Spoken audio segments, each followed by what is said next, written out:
আইতে 10টাৰ সময় আমি যান।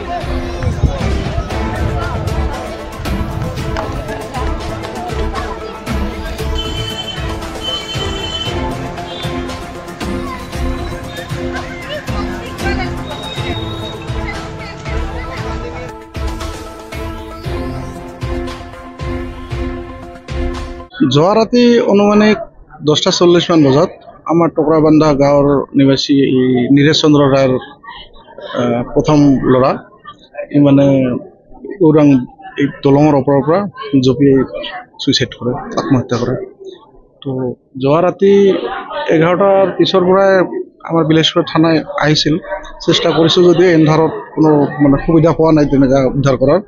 আজি ৰাতিপুৱা প্ৰায় 7টামান বজাৰ পৰাই SDRF বাহিনী আৰু প্ৰশাসন চেষ্টা কৰি আছে। এতিয়ালৈকে মানে আমাৰ মানুহজনক উদ্ধাৰ কৰাত সফল হোৱা নাই।